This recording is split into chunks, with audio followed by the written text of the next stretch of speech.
¡No lo muevas!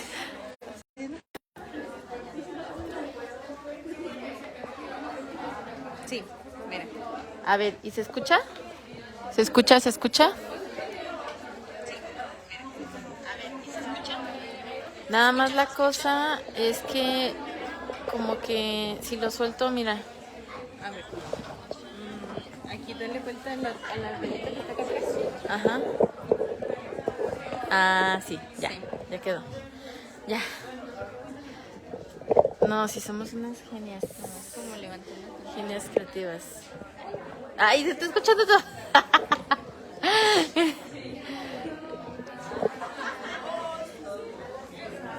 Ay.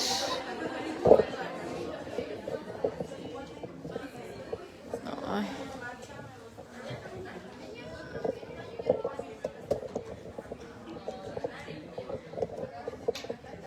A ver, ahí. Ya quedó. Súper. Ya está.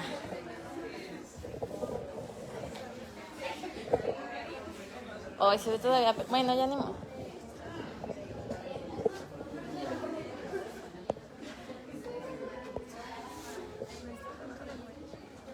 También lo que puedes hacer es subirle aquí, ¿no? Ah, no, como que no deja. Ah, ya Es sé. que es abajo.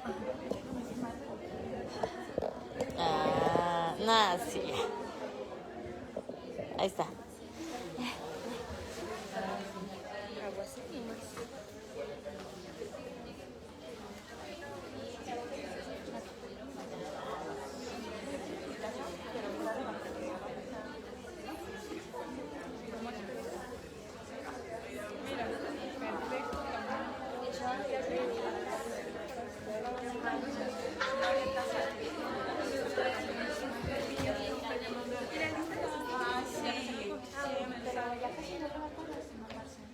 Nada más queda una hoja. Es que es eso.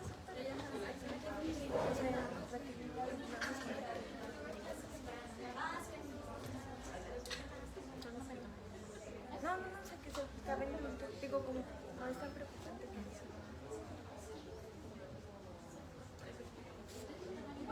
¿Qué me se dijo que se acuerda de eso?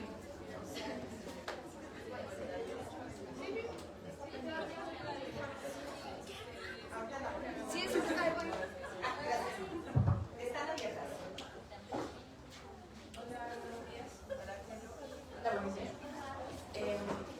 Bienvenidas y bienvenidos de nuevo al coloquio de la REFIF.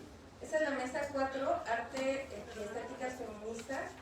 Les menciono los nombres de las ponencias de nuestras compañeras. Y ya como hemos hecho en otras mesas, pues ellas se presentan. Les recuerdo que tienen 15 minutos, a los 5 minutos que les queden, pues les pasamos el papelito. Y otro para ir cerrando. Entonces vamos a comenzar con Ana Lilia Conde Sapién de la UAS. Su ponencia se llama Arte, Activismo y Comunidad en Talleres de Teatro Universitario, herramientas para gestionar talleres artísticos con perspectiva de género en la Universidad Autónoma de Sinaloa. Vamos a continuar con Paola Reyes Rodríguez de la UAS con Z. La primera era con S. Transhumanismos heridos, cuerpo, mutación y potencia en el cine de Shyamalan y Cronenberg desde una estética feminista de la violencia. Continúa Raquel Mercado Salas de la UA. Los que se marchan de Homelas de Úrsula de Úrsula Carnegie. Preguntas desde el anarcofeminismo. Iba a decir una tontería. Anarcofeminismo y la ciencia ficción como posibilidad de futuro. María Isabel Cabrera Manuel, estéticas feministas, recreaciones del pensamiento simbólico, y vamos a cerrar la mesa con Cintia Alejandra Ramírez Félix, ambas últimas de la UAM también, imágenes feministas en la literatura escrita por mujeres. Entonces le damos la palabra a Ana Lilia. Bueno, buenos días. Es la primera vez que estoy aquí en la Universidad Autónoma de Aguascalientes. Ha sido muy revelador, sobre todo ayer y el día de hoy. Yo trabajo en la Universidad Autónoma de Sinaloa. Soy titular, entre comillas, de un taller de teatro universitario. No trabajo en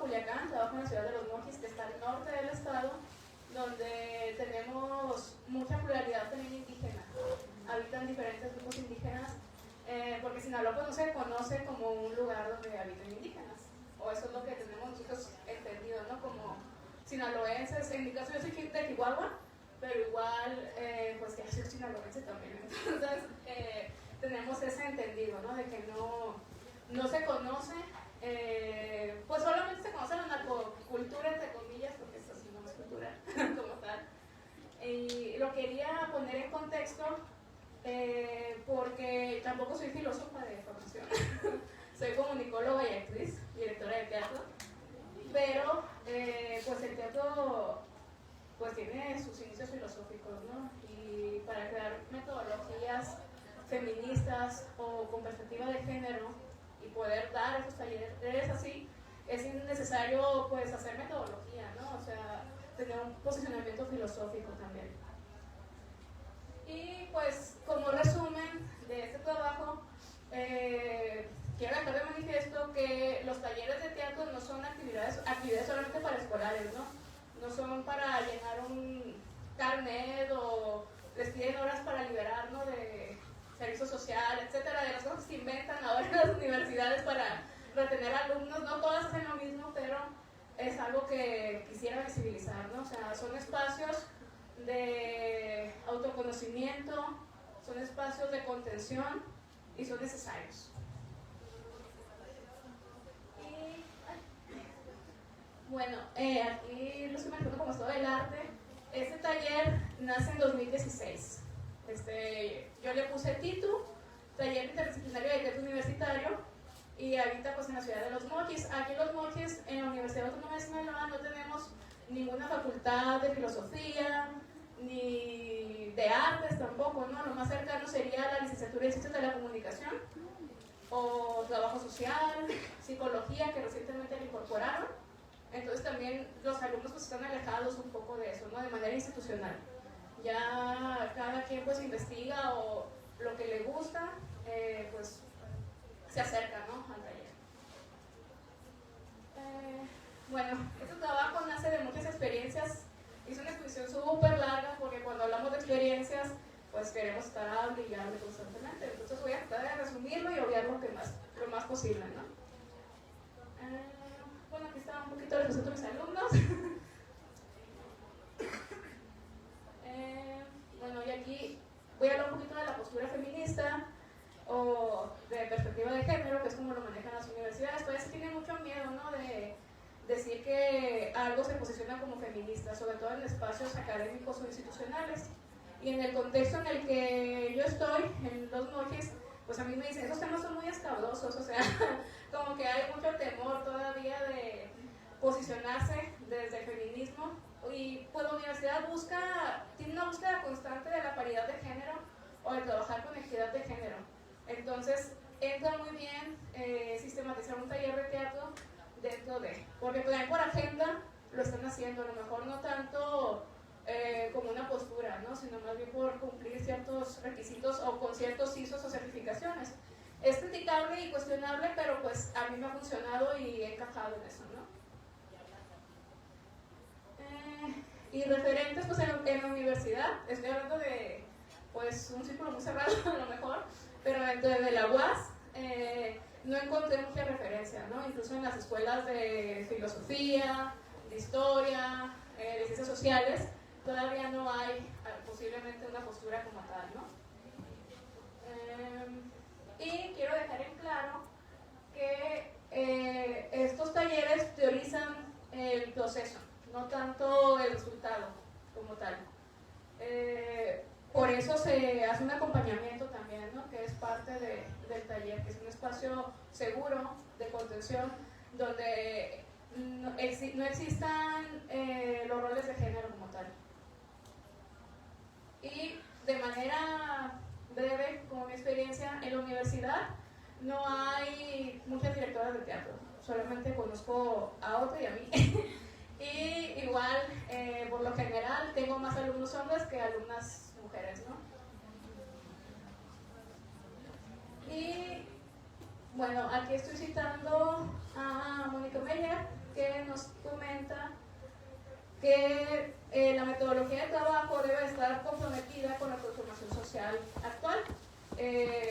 pues quitarnos todas las etiquetas sexistas o excluyentes, ¿no?, que puedan existir para trabajar. Y aquí pues les comparto, esta es una adaptación de la ópera Pánica de Jodorowsky, un texto muy conocido. Y bueno, aquí vuelvo a retomar un poquito lo de la postura feminista, me parece importante dejarla claro. Y aquí un replanteamiento, ¿no?, de los temas que vemos en el taller. La mayoría de la dramaturgia, todavía, incluso la contemporánea, pone a la mujer como objeto, ¿no? Entonces también tener nosotros un replanteamiento de qué temas estamos abordando dentro y fuera del escenario también. Y también en el taller, ¿no? Porque no solamente hacemos teatro, también leemos teatro. Y leemos otras cosas para poder trabajar, ya sea de manera por proyecto o por solamente disfrutar o estarnos acompañando. Y pues aquí dejo un concepto de pedagogía para dar un sentido más científico, pero no es mi propósito como tal, ¿no? O sea, el propósito no es tanto académico y tampoco estoy siguiendo como que a un autor en específico, ¿no? O sea, es un conjunto de más experiencial, por así decirlo, ¿no? Y aquí les comparto que para esto, las pedagogías que me han apoyado a mí hacer o sistematizar este taller, pues son la pedagogía de la ternura, la pedagogía de la liberación, la pedagogía del oprimido y principalmente el teatro del oprimido y la estética de las oprimidas también. Y aquí pues un poco a grandes rasgos de lo que es el teatro del oprimido, lo que nos dice Augusto Boal también, del teatro del oprimido. Y pues en este sentido, para generar herramientas que nos puedan ayudar para trabajar con perspectiva de género, yo hablo específicamente de un taller de teatro, pero puede servir para pues, cualquier otro taller, ¿no? Debemos de tomar en cuenta que nuestros marcos conceptuales pueden ser la posmodernidad, violencia, discursos contemporáneos de feminismo y de pedagogía. Y aquí les comparto también un poco de los ejes con los que se trabajan dentro del taller de teatro, que son fundamentos filosóficos, proyectos, montajes teatrales, ejercicios y bases teóricas. Y el proceso de aprendizaje en proyectos educativos pues es al ritmo personal de cada quien, porque es un proceso al final del día. Yo no puedo forzar a los alumnos a terminar un proyecto en determinada fecha porque pueden pasar muchas cosas, ¿no? Igual lo que se hacen de esta manera es presentar un work in progress o una lectura dramatizada, ¿no? Y así nos piden obligatoriamente alguna evidencia, porque no buscamos violentar tampoco a los alumnos. Y aquí les dejo una comparación de cómo es un taller de teatro con perspectiva de género y cómo es uno sin perspectiva de género.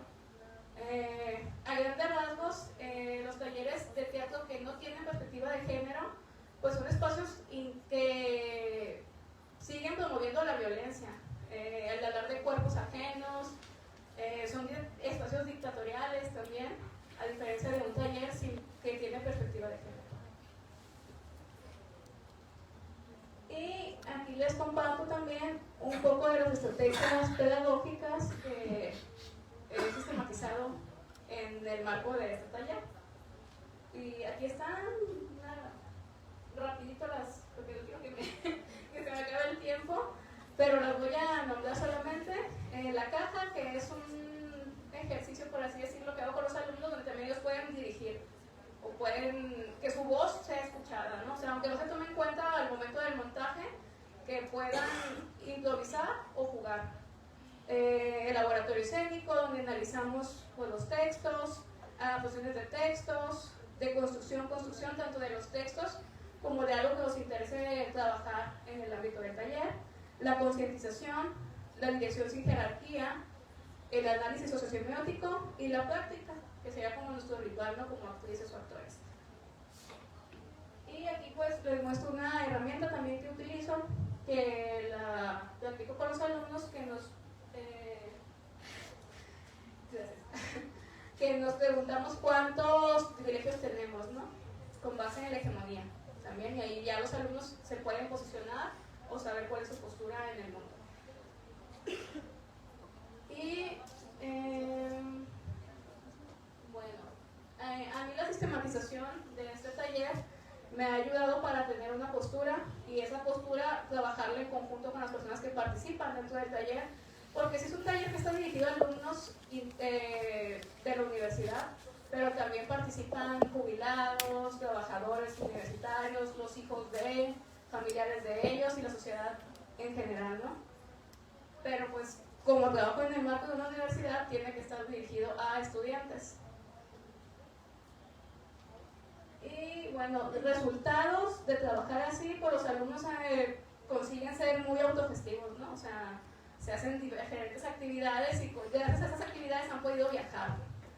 Los alumnos viven en los Mochis o alrededor de los Mochis, que son zonas rurales. O sea, igual los Mochis no son una ciudad muy grande también, o sea, es un pueblo grande, entonces les ayuda mucho la autogestión para poder salir de ese lugar y también poder realizar su trabajo.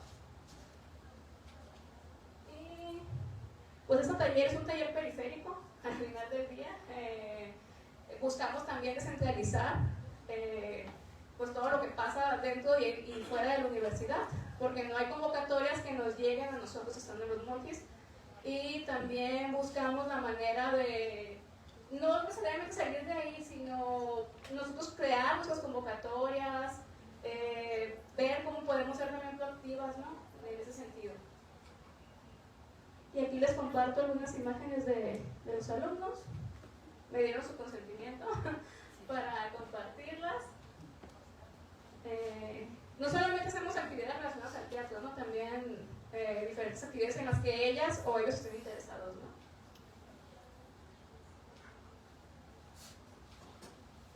Y una de las grandes gestiones que se han hecho en el taller hizo este encuentro de mujeres con Mujeres Trans Sinaloa, que es una colectiva. No se asume feminista tampoco como tal, porque todavía está este temor institucional, ¿no? Entonces la presentan como una colectiva con sesgo feminista, porque también no todas las participantes se asumen como tal y tampoco se les puede obligar, ¿no?, a asumirse. Entonces nosotros dentro del taller pudimos hacer la vinculación para que pudiera tener un marco institucional este festival, ¿no?, este año también. Y pues les comparto esto, que un actor o actriz siempre tiene que tener conciencia social, porque son personas muy influyentes en la sociedad. Y pues buscamos nosotros las objeciones, las investigamos, hicimos temas para la transformación social, y estos son como que nuestros posicionamientos dentro del taller que se ha trabajado con los alumnos también, ¿no? Estamos muy conscientes que el contexto pues nos puede enfermar, y nuestro contexto pues es un contexto muy rudo, ¿no?, muy radical. Y pues ahí está el contacto, y gracias.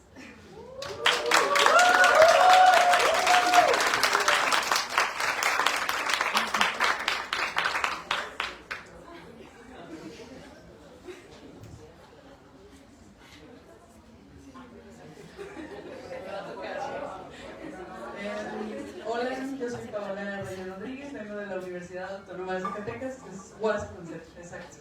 Y entonces quería compartir este texto que titulo como Transhumanismos heridos, cuerpo, mutación y potencia en el cine, de Shyamalan y Cronenberg. Ahorita les explico la otra parte.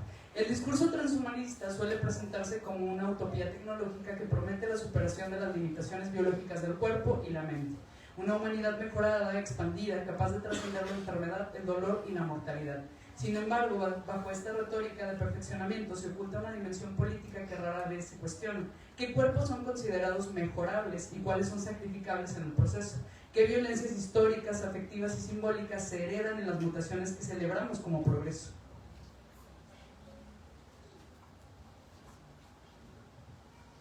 Aquí se propone leer el transhumanismo desde una estética feminista que no busca rechazar la potencia tecnológica, sino examinar cómo el cuerpo, incluso cuando se amplía o se modifica, sigue habitado por trauma, memoria y espectros sociales.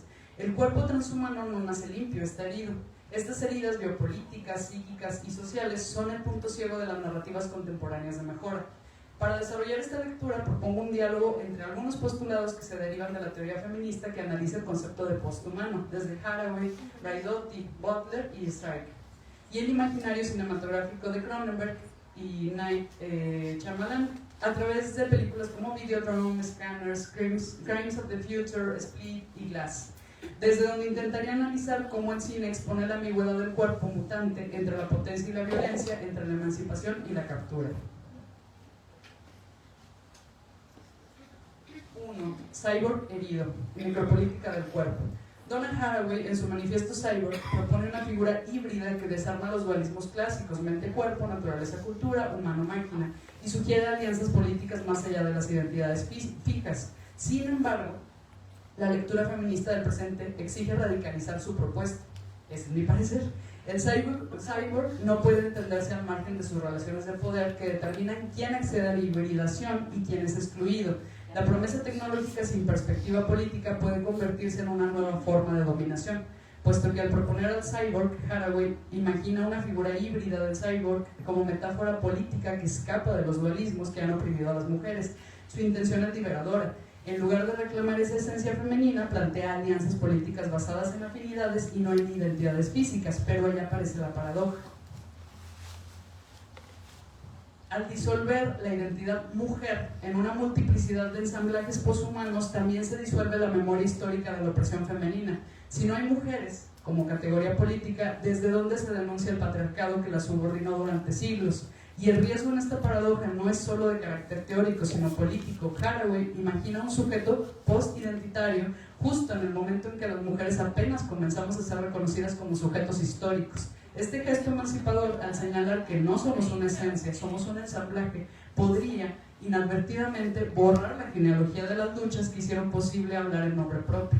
Porque la utopía cyborg de Haraway tiende a imaginar la alianza más allá del género, como si la condición de igualdad ya existiera o fuera alcanzable simplemente a través de la mezcla con la tecnología. Sin embargo, esta visión puede caer en un universalismo tecnopolítico que ignora las desigualdades materiales y simbólicas entre hombres y mujeres y confunde la posibilidad de hibridación con una realidad de justicia. En sociedades donde las mujeres todavía enfrentan violencias estructurales, precarización laboral, desigualdad epistémica y corporal, superar las categorías puede equivaler a suspender las herramientas políticas que aún se necesitan para la resistencia. Si lo postidentitario borra las condiciones materiales y biológicas de existencia, se corre el riesgo de volver invisible lo que costó siglos visibilizar. Por su parte, Rossi Braidotti, en Lo Poshumano, advierte precisamente este riesgo. El capitalismo biogenético y la tecnociencia han capturado la vida misma como recurso económico. La idea de mejora no surge en un vacío ético, sino en un régimen necropolítico donde ciertos cuerpos son desechables. La biotecnología amplía las capacidades del sujeto privilegiado, mientras el resto es absorbido por lógicas de precariedad, control y despojo.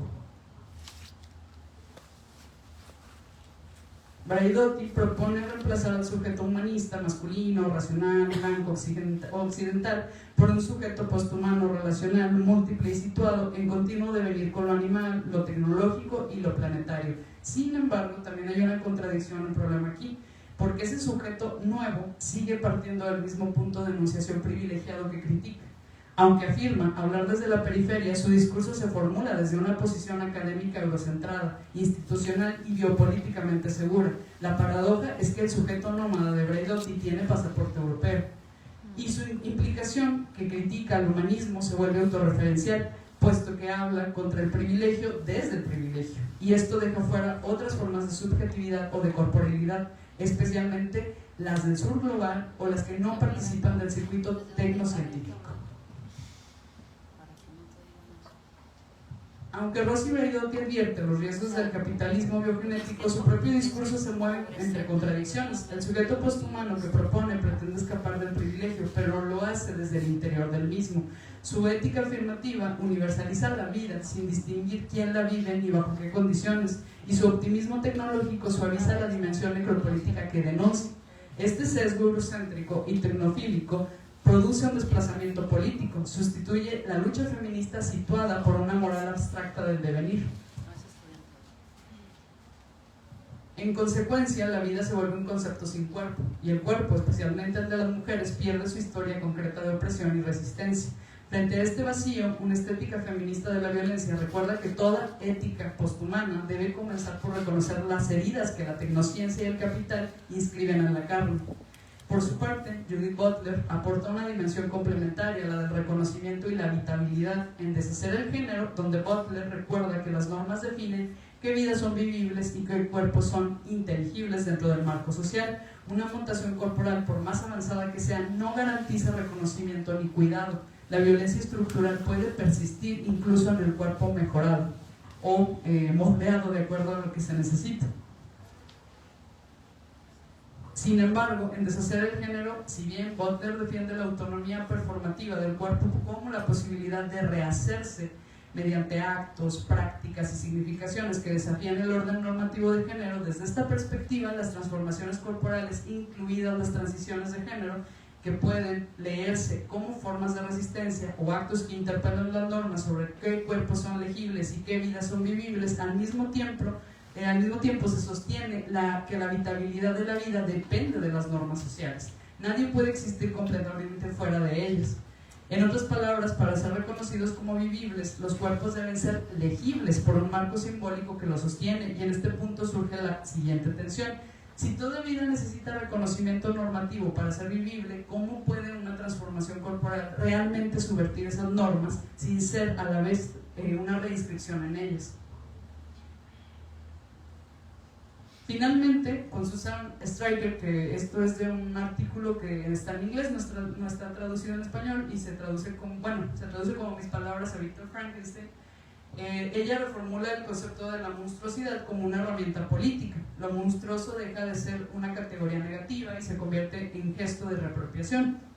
El cuerpo mutante puede encarnar la rabia de quienes sobreviven a la exclusión, pero esa reapropiación solo tiene sentido si mantiene la conciencia del daño que la origina. Esa es mi perspectiva, porque sin esa conciencia del daño que la origina, pues se puede caer en el peligro de replicar la violencia y replicar esa monstruosidad como en un ejercicio de exigir justicia, pero mal dirigido. La monstruosidad emancipadora nunca es pura, está hecha de heridas, y si bien esa imagen que plantea Stryker es poderosa, puesto que propone pensar el cuerpo excluido, que se alza y se nombra, también resulta problemática, porque si se reivindica la monstruosidad como modo de agencia, al hacerlo deja intacta la estructura de violencia que produce al monstruo.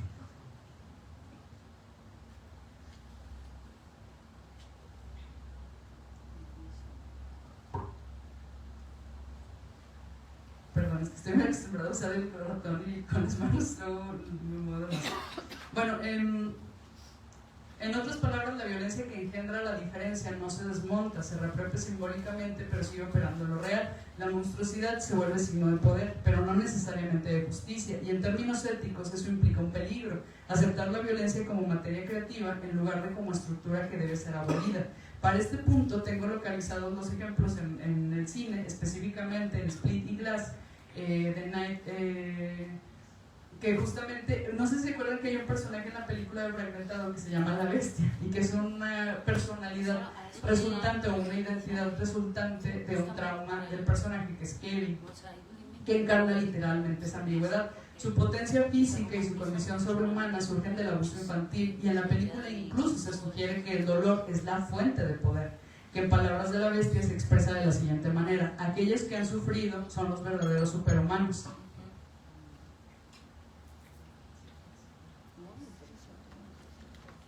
Esto se traduce cinematográficamente en un problema que señaló con anterioridad, que la violencia deja de ser un mal a reparar y se convierte en una pedagogía del poder, puesto que se indica que el monstruo nace de la herida y esa herida se vuelve virtud.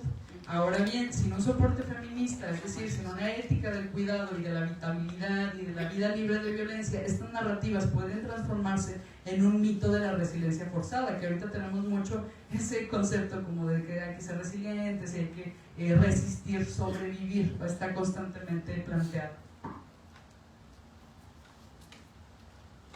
Desde esta red teórica propongo pensar los transhumanismos heridos como narrativas donde la mutación técnica y psíquica revelan el peso de la violencia histórica. El cuerpo no es solo laboratorio de mejora, sino archivo de trauma, y también tenemos que atender esa parte. Por lo tanto, necesitamos pensar y apostar por un feminismo crítico donde se pueda profundizar en los cuerpos potentes, no porque hayan sido heridos, sino porque pueden existir libres de la necesidad de ser heridos para ser reconocidos. Ahora bien, otro ejemplo está en Videodrome de David Cronenberg, donde convierte la tecnología mediática en una forma de colonización carnal. La señal televisiva que se presenta ahí, anunciada como televisión cívica, penetra literalmente el cuerpo del protagonista, deformando su piel, su mente y su deseo a través de las películas snuff, mismas que causan efectos alucinógenos y mutaciones físicas.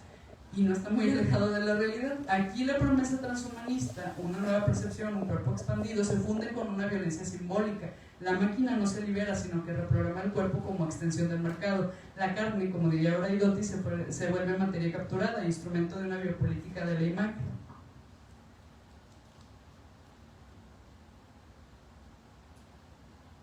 Y bueno, yo creo que me voy a pasar un poco más.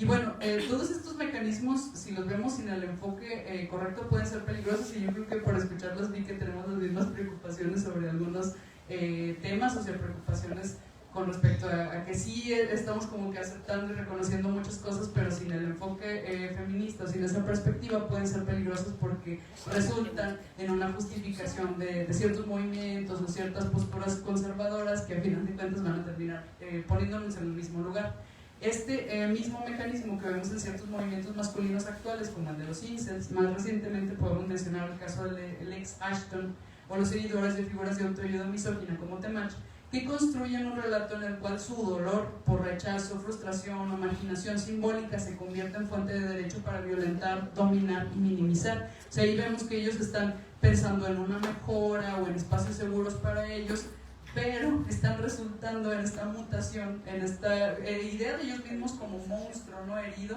que al final de cuentas utilizan esa justificación para volver a violentarnos. Lo que puede ser ahí como que un dilema narrativo es que el héroe herido busca reconocimiento y se traduzca como en una realidad, en un problema político, donde ese sujeto herido, cuando no encuentra un horizonte ético de transformación, convierte su herida en violencia reactiva.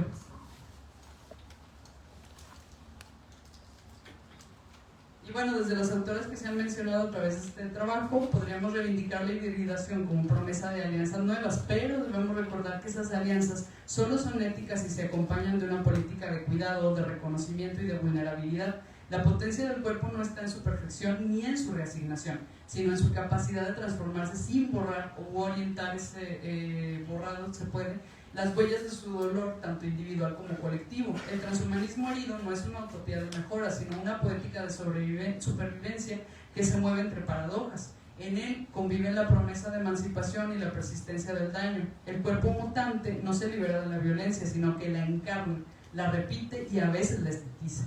En este punto emergen tensiones de nuestro tiempo, y mi intención no era como descalificar a estas autoras que menciono, sino al contrario, que las podamos leer con una perspectiva crítica, porque muchas veces algo que a mí me ha pasado en el feminismo es que leemos autoras como con esta ilusión de estamos leyendo mujeres, entonces todo lo que diga es válido, ¿no? Pero yo creo que sí tenemos que siempre como hacernos las mismas preguntas, no descuidar los puntos vacíos, no descuidar los puntos ciegos, porque podríamos estar reproduciendo nuevamente esas estructuras de poder, de opresión hacia nosotras, que a final de cuentas no creo que sean la base pues del feminismo que al menos que queremos dejar. Entonces, pues muchísimas gracias por este coloquio en la UAS con Z.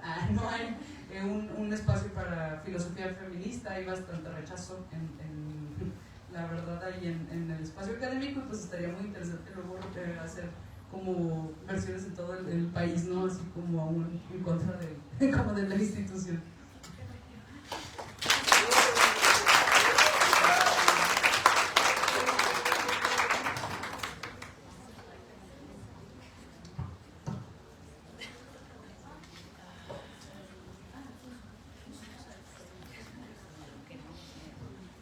Bueno, muchas gracias. Este trabajo que voy a presentar es una exploración que estoy revisando algunas sobre todo ensayos especulativos, es decir, cómo es que se puede pensar el futuro a través de ciertas producciones artísticas, en particular de la ciencia ficción, y que están vinculadas, por supuesto, con cine, literatura, etc. Entonces, en un trabajo anterior estuve revisando un ensayo especulativo bellísimo de Yasna y Aguilar Gil, que se llama Las redes comunales Mije, y ese ensayo especulativo pues narra una sociedad en el año 3000, en donde están hablando de nuestro tiempo como la noche negra del capitalismo, y cómo es que cambian también la forma de producción del arte, ¿no? De la literatura, y cómo es que en este momento en el que estamos digamos viviendo, en ese ensayo especulativo se habla de cómo el arte también produce, por supuesto, una complicidad con estas formas de establecer también estas dominaciones. Y bueno, esto en conjunto con este breve ensayo que les voy a platicar ahorita, tiene que ver también con una idea que viene desde la ciencia ficción capitalista, algunos textos que he estado revisando, es decir, todavía no es una idea acabada, sino exploraciones, pero que responde a esta idea de, bueno, estos personajes que están en dominación del mundo actual, como pues Trump, el mismo Bezos y toda el conjunto de ultramillonarios, pues también tienen apegos a cierta idea de ciencia ficción. Y en ese sentido, pues cuáles son sus fuentes, a quienes leen, qué idea también tiene que ver eso con la extracción del mundo. Frente a este camino, pues sin salida, esta es una cita, no sin salida hacia la destrucción definitiva, la ciencia ficción habilita al capitalismo las más extraordinarias fantasías.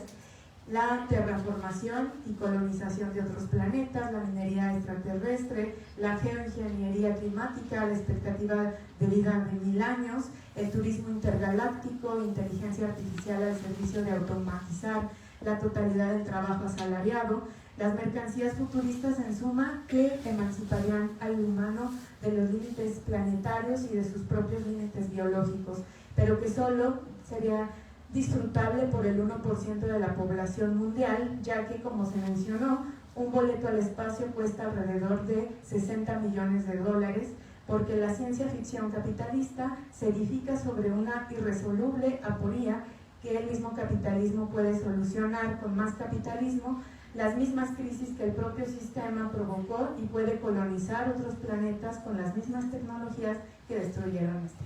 Entonces, bueno, mi interés en este particular de Ursula Le Guin, a quienes se marchan de Homelas, un texto previo a una novela de largo alcance también que va a realizar, está basada en cómo se configuran estas sociedades distópicas o utópicas contemporáneas, también escritas por feministas contemporáneas, digamos, ¿no? Ella murió recientemente, pero de todos modos, cuando la estamos refiriendo, dónde se ubica ese imaginario, y comparar un poco con lo que les había contado de Yasna y Aguilar Gil en estas redes comunales Mijes, para establecer ciertos puntos de diálogo. Y bueno, dice así: una de las narrativas y núcleos más importantes de los movimientos feministas en su genealogía occidental y descolonial orbitan alrededor de uno de los conceptos clave de la modernidad colonial, la aparición del Estado-Nación, y con él también sus relatos sobre los mitos fundacionales de las constituciones. Asimismo, con la constitución de las identidades nacionales sobre los procesos de igualdad, voto, derechos sexuales, reproductivos, o al contrario, sobre las formas de opresión ligadas a la construcción de este Estado. Las discusiones sobre los derechos fundamentales, por ejemplo, del hombre, fueron debatidos por pensadoras como Marie Wollstonecraft o Olympe de Gouges, y cada uno de sus contextos particulares al señalar la exclusión de los sujetos mujeres, pero también se pueden expandir esas mismas discusiones que muchas veces no lo hacemos, a la exclusión de los pueblos denominados indígenas en América Latina y con ello a cómo fueron construidos los relatos coloniales de las cartas magnas en nuestras latitudes. De esta manera puntual, la pregunta que nos sitúa desde el lugar de la enunciación de este trabajo es cuáles son las formas, las encrucijadas, las condiciones de opresión que se vislumbran desde un relato distópico de ciencia ficción que enfática o sutilmente está cuestionando la legitimidad de un Estado-nación ficticio, pero también que en su desmantelamiento mantiene siempre una posibilidad de existencia de la tortura, el aniquilamiento y la segregación de una minoría racializada.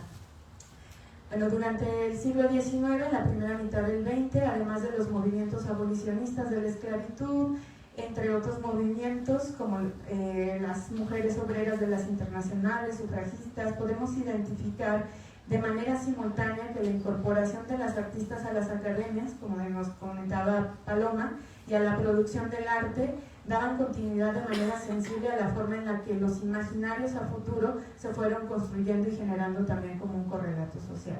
Algunos de estos imaginarios occidentales que nos relatan constantemente pues son, por ejemplo, La ciudad de las damas, de la poeta francesa Christine de Pizan, o El mundo resplandeciente, de 1666, de la escritora inglesa Margaret Cavendish, o la referencia también a Mary Shelley con Frankenstein o El nuevo Prometeo, de 1818.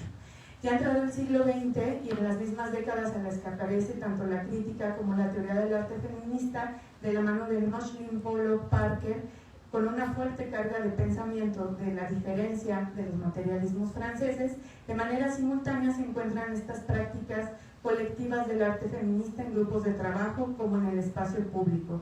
Y es precisamente en ese momento en el que también se distinguen claras vertientes de la ciencia ficción feminista norteamericana, como lo describen Elisa McClausen y Diego Salgado en Supernovas, una historia feminista de la ciencia ficción audiovisual. Cito: de todas las vertientes de la ciencia ficción, la utopía y la distopía se cuentan entre las más tratadas en las décadas sucesivas por el feminismo. Wonder Woman es un ejemplo por lo que respecta al cómic. A nivel novelístico, la traducción al inglés del 71 de Las guerrilleras, de un texto esencial de Monique Wittig, en el que el lenguaje, género y sexualidad van de la mano, tiene mucho que ver con un boom en la literatura estadounidense de la época. La mano izquierda de la oscuridad, de Le Guin también, y El hombre hembra, de Joanna Ross. Son muestras canónicas de utopías igualitarias andróginas ligadas al espíritu del tiempo.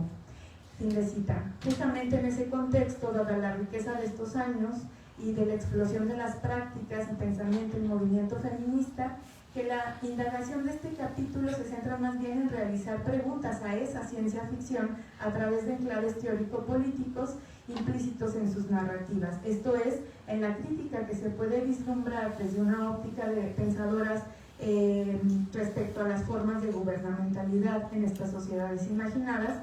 En primer lugar, ubicaré la discusión dentro de un marco conceptual brevemente para vislumbrar las principales críticas que estas pensadoras han realizado al entramado político. En segundo lugar, se realiza más bien un bosquejo crítico desde, sobre todo desde este cuestionamiento al Estado-Nación que hace Ursula K. Le Guin en Quienes se marchan de Omelas y en algunos otros textos, aunque no en toda la ciencia ficción que realiza, por supuesto, porque ella lo que está haciendo es de alguna manera leer a ciertas utopías liberales, anarquistas y otro tipo de pensadores y pensadoras para construir ciertos imaginarios a futuro, y entonces en ese entramado es en donde se pueden realizar como ciertas anotaciones o preguntas. Así, bueno, 1. Omelas, la práctica colonial puesta en cuestión. Y cito: solo soy verdaderamente libre cuando todos los seres humanos que me rodean, hombres, mujeres, son igualmente libres. De manera que cuando más numerosos son los hombres libres que me rodean, más y profunda y más amplia es su libertad, más extensa, más profunda y más amplia viene a ser la mía. Por ejemplo, esto es Bakunin sobre la libertad. Cualquier persona que busque acercarse, por ejemplo, a la literatura de Le Guin, se dará cuenta que las bibliotecas anarquistas de libre acceso son principalmente las promotoras de su lectura. Muchas entrevistas se han volcado también sobre el enfoque anarquista de su trabajo, del cual la escritora ofrecía una reserva respecto a la práctica y autodefinición. No lo hago porque carezco por entero del elemento activista y por lo tanto parecería falso y demasiado fácil. Cierro cita. No obstante, podemos encontrar elementos claramente identificables en su investigación para la escritura literaria. Uno de esos elementos, ella misma lo expone de la siguiente manera, cito: cuando me surgió la idea de Los Desposeídos, que es la novela precisamente después de esta revisión de la teoría anarquista, la historia que esbocé estaba toda mal y tuve que adivinar de qué iba realmente y qué necesitaba. Lo que necesitaba en primer lugar era alrededor de un año leyendo todas las utopías, después otro año o dos leyendo todos los escritores y escritoras anarquistas. Fin de cita. Así, bueno, claro, ¿cuáles, no? Así, una clara línea de que define como referencias implícitas a lo que ella denomina anarquismo pacifista y lecturas del taoísmo de Chuang Tzu, quien ha sido considerado también un pensador para esta forma de actividad de pensamiento también, al menos para ella como escritora y otras líneas.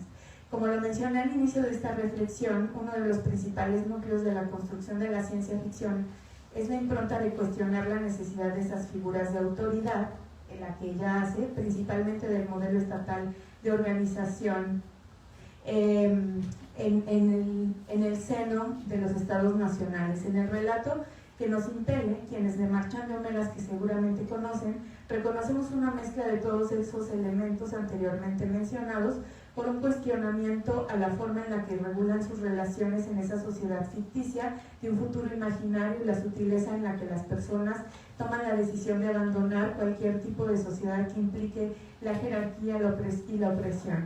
En el relato, Le Guin nos muestra características de ese espacio narrativo. Cito: no había rey, no usaban espadas, no tenían esclavos, no eran bárbaros. No sé cuáles eran las reglas o las leyes de su sociedad, pero sospecho que eran sorprendentemente escasas. Igual se las apañaban sin la monarquía, la esclavitud, tampoco tenían bolsa, publicidad, servicios secretos ni bombas atómicas.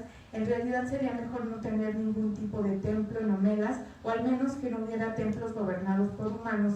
Religión sí, clérigos no. Lo que sí sé es que lo que no hay en Homelas es la culpa. Fin de cita. No obstante, a pesar de esas características que reiteran la vida sin instituciones reguladoras mismas que presentan en la ciudad de Homelas, que construye Le Guin primero este relato de esta sociedad, la va edificando para luego tirarla abajo, ¿no? Para ello, la misma escritora nos da sumirá a sus lectoras en una crisis más profunda al momento de elaborar la premisa más importante. La escritora, en algunos prólogos que acompañan a la edición en este relato, nos indica que la estructura interna implica someter a cuestionamiento ese psicomito, como lo ha descrito. La referencia que ella da es sobre todo los hermanos Karamazov, como la primera inquietud que le da esta idea del relato corto. En segundo lugar es William James, en El filósofo moral y la vida moral. La idea coincide con ese relato y es el de la víctima propiciatoria, aquella figura específicamente inocente en la que recae la violencia y el castigo, bajo el cual la felicidad social se sostiene como pilar de la civilización. Y bueno, me voy a adelantar un poquito porque ya no me quedó tiempo, según yo sí me alcanza. Pero bueno, en este relato corto existe, sin embargo, una criatura a la que todos conocen, ¿no? Que está en un sótano. Es una criatura que ni siquiera tiene nombre, como si fuera ese espacio opaco entre ser o no humano, pero es un niño entre los 6 y los 10 años, no se sabe si es un niño o una niña, y justamente pues es bajo la cual esa opresión, digamos, esa sociedad feliz de Homelas, que no tiene estado, que no tiene rey, etcétera, pues vive sus condiciones de esa manera. Sin embargo, Aquí es donde voy a cerrar para llegar a lo que quería llegar, que no me iba a alcanzar.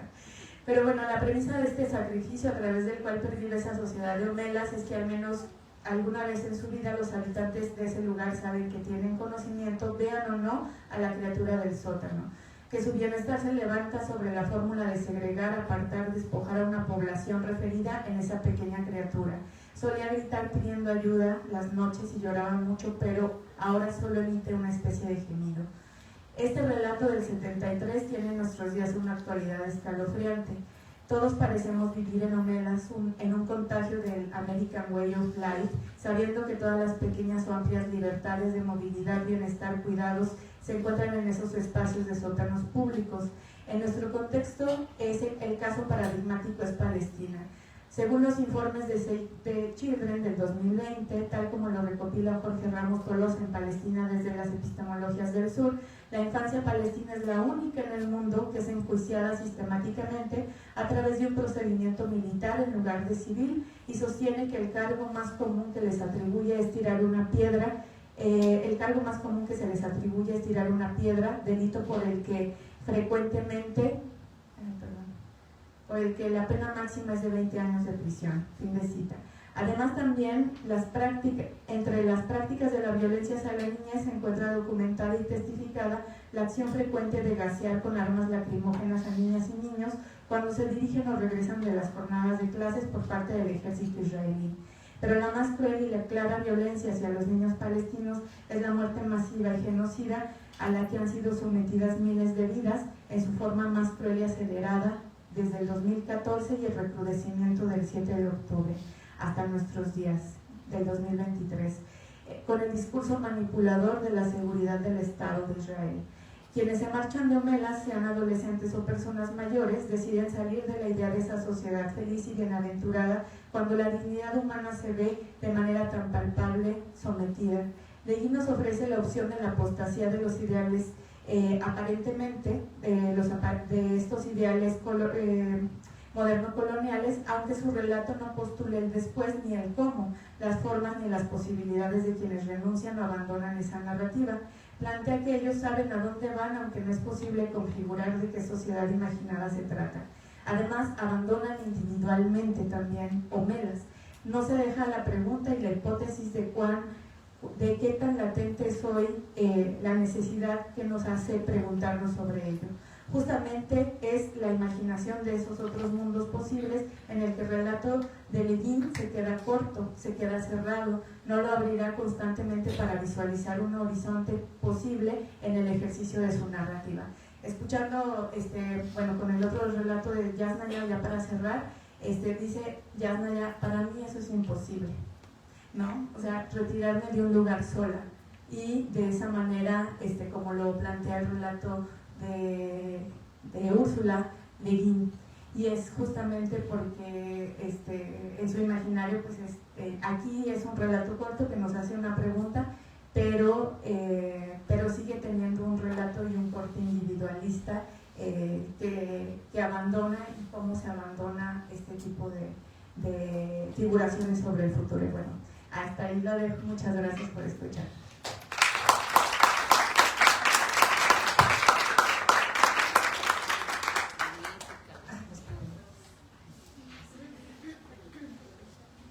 Bueno, pues antes que nada, pues yo quisiera agradecer, bueno, yo soy profe aquí de la Universidad Autónoma de Aguascalientes, y quiero agradecer en este momento principalmente a las estudiantes, a los estudiantes, todos, que son de alguna manera los referentes por los que realizamos justamente este tipo de trabajos y de esfuerzo, y pues a todas las personas que intervinieron en que este momento pudiera llegar. Y pues yo les voy a leer un trabajo que se llama, bueno, más o menos leer, a ver si me sale este tipo de exposición que nunca había hecho, de estéticas feministas, nada más que ahí no me dio la mugre tipografía del Canvas para ponerle la S del plural de estéticas y feministas entre paréntesis, porque no tenía en paréntesis esa tipografía, pero a lo que voy con decirles justo que entre paréntesis tiene mucho que ver como con esta idea de que así como no hay solamente un tipo de feminismo, sino que son una pluralidad también en el ámbito de la teoría estética, pues necesitamos esas pluralidades. para podernos cuestionar cosas. Bueno, me pasan un cosito para... bueno, más o menos ahí van a ir viendo el contenido del trabajo. No sé si me está funcionando ahora.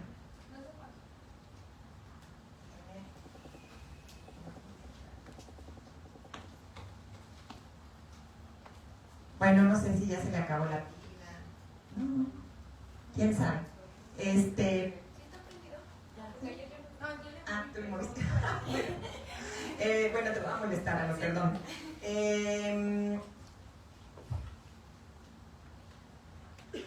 Vamos a la siguiente. Ahí tienen ahí unas referencias de que vamos a hablar de antecedentes y figuras ancla, de caja de herramientas despatriarcalizadora y descolonial, y algunas estrategias que me he planteado que podemos seguir justamente para tener otra visión de las estéticas a las que me refiero. Desde la década de los años 70 aproximadamente, los estudios feministas sobre el arte han hecho eco en la importancia de cuestionar la historia del arte desde una mirada que nos permita reconocer el trabajo de las mujeres artistas por un lado y cuestionar el canon que impide que éstas sean reconocidas por el otro, tales como el trabajo de Nochlin, Parker, Pollock, Fraisse. A eso se suma que una mirada feminista que oriente el quehacer estético amplía en general las posibilidades de cultivo de una sensibilidad crítica, consciente y afectiva.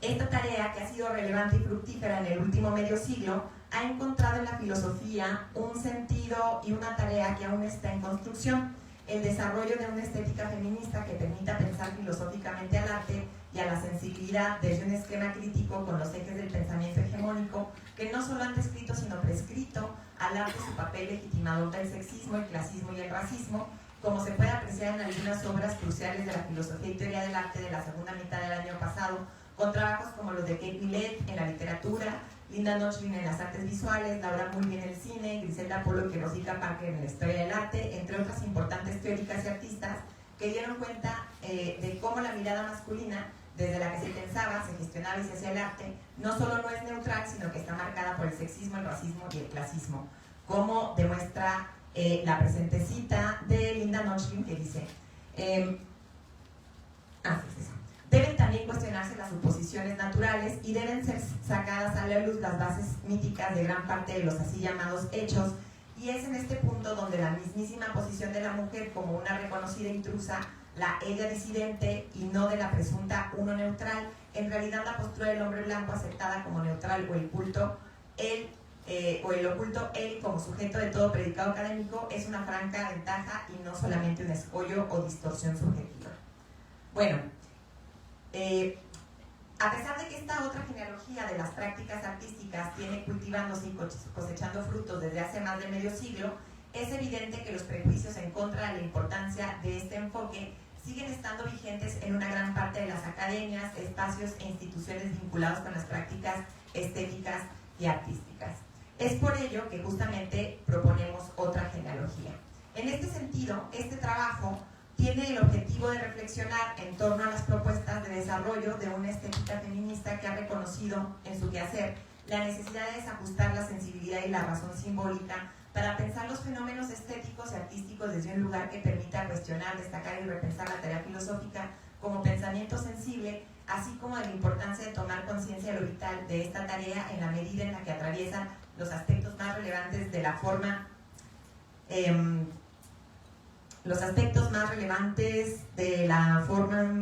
déjenme ver, se me fue, en que se constituyen las sensibilidades y las comunidades desde el plano simbólico. Desde el norte global, podemos pasar a la siguiente, por favor. Desde el norte global surgieron propuestas que se distinguen por ser de las primeras que articulan estas inquietudes, como la de Gisela Ecker y Genevieve Fraisse, el trabajo de Rosita Parker y Pollock, quienes se dieron a la tarea de plantear nuevas preguntas y aproximaciones al problema de la estética filosófica, que todavía se siguen discutiendo, a las que le siguen añadiendo profundidad y alcance desde el pensamiento situado, o a las que se suman nuevas críticas desde el sur global. Podemos pasar así. Bueno, una de las discusiones más relevantes en este sentido es no solo cuestionar la forma en la que se piensa y se hace el arte u otros productos simbólicos de la cultura desde un enfoque despatriarcalizador. A esto se suma preguntarnos profundamente por el valor de las obras artísticas y artesanales desde el reconocimiento de los saberes, prácticas, materiales y símbolos de los productos culturales desde un posicionamiento descolonial que no únicamente es crítico con la violencia simbólica y epistémica, sino que en un sentido afirmativo amplía nuestra mirada y reconfigura nuestras sensibilidades de la vastedad de la diferencia. Y ahí tenemos ejemplos. Muchas gracias. Muchas gracias, Aldo. Tenemos algunos ejemplos acerca de obras que nos permiten pensarlo. Bueno, la que se considera una de las primeras películas filmadas desde una perspectiva justamente de la mirada femenina, Jan Dielman. Bueno, tenemos una obra que a mí me encanta, que pues plantea cuestiones fundamentales acerca de la colonización de Otro Santo América, de Maris Bustamante. Tenemos también el trabajo de las artistas medievales, aquí está, que siempre han estado ahí y de las que ya afortunadamente conocemos un poco más gracias al trabajo de las historiadoras. Y tenemos, bueno, evidentemente esta pieza de la Venus de Willendorf, ahora se especula que en efecto muy probablemente fue una mujer quien la talló. Y finalmente, bueno, los textiles de Aria Yala, que están casi repletos de la genealogía y los significados profundos a partir de los cuales construyen cultura las mujeres. La reflexión que se plantea desde una perspectiva situada desde el sur global no podría dejar de tener en cuenta el enfoque descolonial en un sentido crítico a algunas formas de los feminismos, porque a estos les ha faltado perspectiva de clase, raza, entre otras.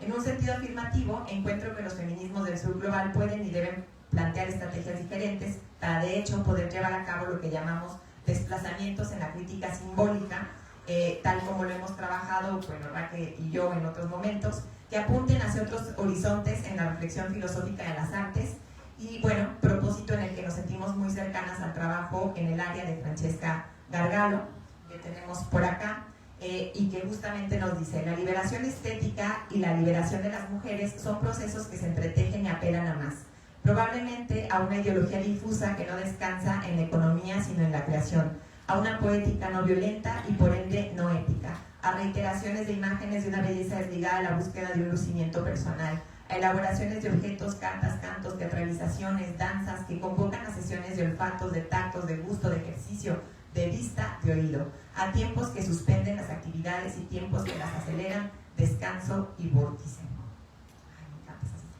En este sentido, para lograr una liberación estética, acudo a las ideas de las pensadoras que colocan estas reflexiones en un marco que cuestiona la idea de la sensibilidad, la mirada hegemónica y sus productos a partir de la conciencia de clase, la crítica antirracista, como la de Gargalo y Julia Antivilo y Silvia Rivera Cusicanqui, por ejemplo, así como las prácticas artísticas de las creadoras en nuestros contextos y territorios, particularmente aquellas cuyas obras y acciones se sitúan desde lo que conocemos como arte feminista. Y bueno, evidentemente en el ámbito del arte feminista ha hecho un importantísimo trabajo de reflexión Julia Antivilo. Ahí les dejo una cita que en este momento no voy a leer, pero bueno, que justamente nos deja ver cómo las propuestas estéticas y artísticas de estas autoras nos permiten distinguir líneas discursivas propicias para llevar a cabo un ejercicio estético propio y distinguir las diferencias de las posturas en pos de diferenciaciones que enriquezcan la discusión sobre la disciplina tan menospreciada. O sea, la estética en filosofía, ustedes saben, ha sido como siempre considerada menor, tan menospreciada y frecuentemente en el ámbito de la academia filosófica contemporánea todavía sucede, sino que además nos permite encontrar en las ideas claves de la reflexión sensible que nos permitan seguir viendo la pluralidad de la producción simbólica tanto en el arte como en el pensamiento. Y bueno, pues para ello justamente hay que acudir a las perspectivas, tanto a las prácticas artísticas como teóricas del sur global. Y bueno, aquí tenemos algunos ejemplos, una escena de Tatiana Hueso, su película Tempestad. Luego tenemos, la verdad, es un anuncio de arte, memoria y feminismo, porque sí, lo que uno hace también es importante, lo que nosotros hacemos juntas también es importante. Y bueno, tenemos ahí una imagen de la portada de Bajo Juárez, la ciudad devorando a sus hijas, de Alejandra Sánchez Orozco. Y bueno, como señala Sara Ahmed, si empezamos cerca de casa, nos abrimos a la afuera. Pero pero nos proponemos que ello no suceda a costas de la diferencia, a partir de la homogeneización y de la imposición de la sensibilidad colonial ni de la mirada colonizada. Se trata entonces de no domesticar a través de las estrategias de análisis, de los conceptos ni de la teoría, la potencia de las formas artísticas feministas y descoloniales, que luego a veces nos pasa, no lo podemos evitar, y hay que ver justamente esos puntos ciegos. Y ahí les dejo una cita de Liliana García, porque bueno, o sea, una intenta, sensibilizarse a la diferencia y ser crítica, pero luego se nos pasan cosas y tenemos que asumir que se nos pasan cosas. Pero eso no es justificación de que no estemos constantemente trabajando para que no sea así. Bueno, para ello, y por ello es vital saber apreciar lo que se revela con V y lo que se revela, ¿no?, como rebeldía en nuestro propio quehacer. Lo tenemos que hacer todo el tiempo, ¿no? Hay quien siente que eso la pone en una situación como, como un poco paranoide, pero a mí me gusta porque justamente son desplazamientos. Tenemos aquí una cita de Rachel que nos permite reflexionar acerca de la justicia y la resistencia a partir justamente de este tipo de trabajos. Bueno, en un sentido crítico, las líneas aquí revisadas y trazadas abordan las posibilidades de respuesta y resistencia que como subjetividades desde el plano sensible y la producción simbólica podemos ensayar. En el arte feminista, este trabajo es ejemplar, pues las vías que traza son lo mismo las más afirmativas que las más dolorosamente críticas, pero con el común denominador de espabilar nuestra sensibilidad para que podamos generar puntos de fuga a las múltiples formas de violencia que nos atraviesan.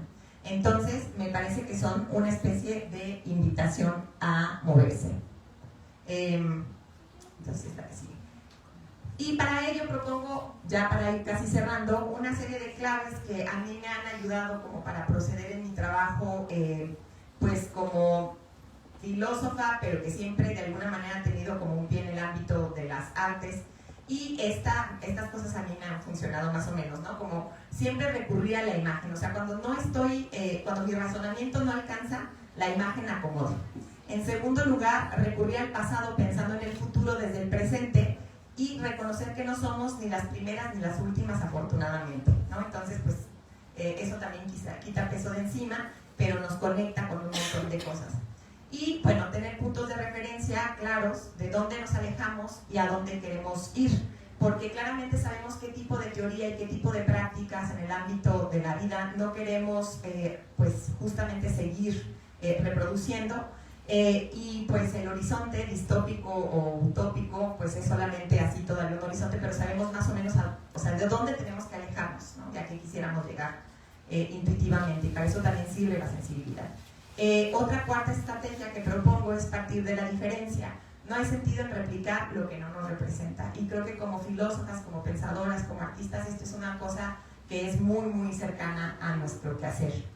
Y bueno, aquí les pongo que a final de cuentas también en este tipo de procedimiento teórico en el que vamos encontrando los caminos que otras ya de alguna manera han dejado ahí más o menos marcados e incluso limpiado para que otras podamos andarlos, no siempre se siente una tan segura, titubea acerca de si lo que estamos pensando y haciendo puede tener, digamos, la relevancia o el sentido de significación que pudiera de alguna manera también ser a su vez una posibilidad de guía o brújula para otras mujeres y otras personas.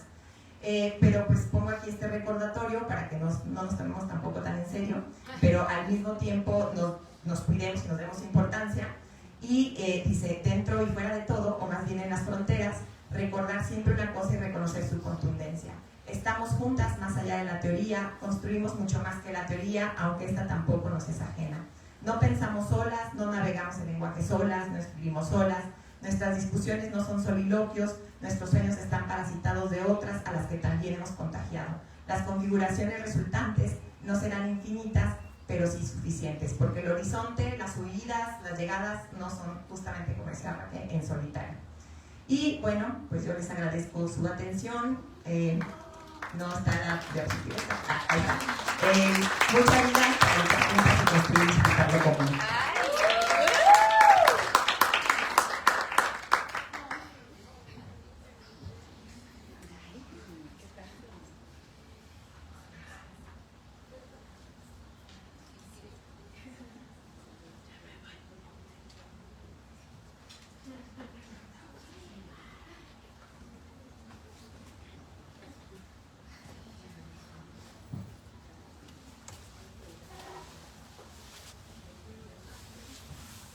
Hola, ¿qué tal?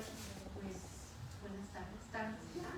Pues me tocó estar ya en la última mesa y en la última ponencia y bueno, pues me da mucho gusto compartir pues estos conocimientos, estas experiencias y que pues, las compañeras pues, nos otorgaron este espacio, ¿no? Para poder entrelazar, ¿no? Conocimientos y poder, ¿no? Ir caminando como ese punto, ¿no?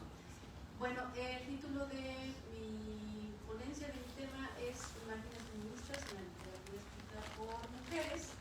Y bueno, claro que, digamos, esto que estoy presentando es un proyecto de investigación que apenas está tomando rumbo y que pues me parece como bastante atractivo ir por esta línea de la filosofía y literatura, que ya lo había hecho, ¿no? Por ejemplo, en mi tesis de doctorado, pero lo hice a partir de Borges, pero ya estoy reivindicando el camino. Bueno, voy a comenzar, aquí van a ver tal cual la información que voy a estar leyendo. ¿Qué entendemos, no? Por una, bueno, cuando hablamos de imágenes literarias desde la literatura feminista, bueno, pues tendríamos que ver que esta es un conjunto de, digamos, de conocimientos, de investigación que es relativamente nuevo, ¿no? De los años 60, 70 y que surge obviamente dentro de un ámbito académico y dentro de la corriente angloamericana y francesa, ¿no? Y ya después, pues obviamente vamos a ver que hay distintas ya interpretaciones que van desde, por ejemplo, los lugares, ¿no? Situados, experiencias situadas, como lo vimos por ejemplo en la primera mesa, ¿no? Acerca de la maternidad, que me pareció bastante interesante, y que en este sentido la crítica y la teoría literaria pues nos van dando estos rumbos de cómo encontrar o identificar estas imágenes, ¿no? Sobre la mujer, pero no solamente desde la literatura de las mujeres, sino cómo es vista la mujer, ¿no? Desde la literatura en general, ¿no? Y desde ahí parte para ver, bueno, entonces esto que nosotros estamos escribiendo acerca de nosotros realmente es algo genuino o todavía estamos en cierta manera cooptadas por esta idea masculina, ¿no? De cómo somos mujeres, cómo nos identificamos, ¿no? Y también ver que la crítica y la teoría literaria y obviamente la literatura feminista pues será una forma de praxis política, ¿no? Que va a vincular la reflexión filosófica con el activismo también, que pues permite una transformación de la subjetividad y de la conciencia, y que al final de cuentas esto se ve concretado en, digamos, en una igualdad de expresión cultural y una igualdad de expresión política, ¿no? Digo esto porque no están desvinculados, ¿no? La manera en la que nos expresamos culturalmente, o sea, como mujeres, tiene una incidencia, ¿no? A lo mejor no la podemos ver tan directa, pero pienso que está ahí, ¿no? Por ejemplo, la manera en la que se puede experimentar la maternidad, ¿no? O sea, desde la literatura en general, ¿no? Me refiero a una literatura universal de los hombres, ¿no? Cómo es vista la maternidad, cómo son vistas como el comportamiento, ¿no? Que deberían tener las mujeres, ¿no? Y cómo es o cómo debería ser encarnada, ¿no? Esta experiencia, por ejemplo, las mujeres, ¿no? Cuando están maternando. Y entonces esto con lo político creo que también incide, ¿no? O sea, ¿quiénes toman las decisiones acerca de, por ejemplo, si se va a despenalizar el aborto o no, ¿no? ¿Quiénes van a tomar las decisiones acerca de cuántos días se necesitan para poder iniciar, ¿no? Con esta maternidad, ¿no? Por ejemplo, la cuarentena, ¿no? Pues son hombres, ¿no? Pero pues ellos no tienen experiencia, ¿no? Entonces me refiero como una forma un tanto difusa, pero que está ahí, ¿no? La conexión. Y bueno, dentro de esta exploración me parece que profunda relación filosófica, ¿no? Y esto lo he encontrado en Celia Ross, no sé si la han leído, pero a mí me fascinó, y habla sobre dos formas, ¿no? de identificar como la expresión de la literatura femenina. Una sería el memorial de agravios y la otra la identifica como indicaciones, ¿no? ¿Qué entendemos por un memorial de agravios, ¿no? Esto lo podríamos ver, por ejemplo, con algunas escrituras como Christine de Pizan, con la ciudad de las damas, ¿no? Otras más, ¿no? O sea, no me daría como el tiempo también para mencionarlas, pero lo que pone en tela de juicio es, ¿de verdad hubo un renacimiento para las mujeres o de verdad hubo una ilustración para las mujeres? Bueno, pues no, o sea, ellas quedaron relegadas, ¿no?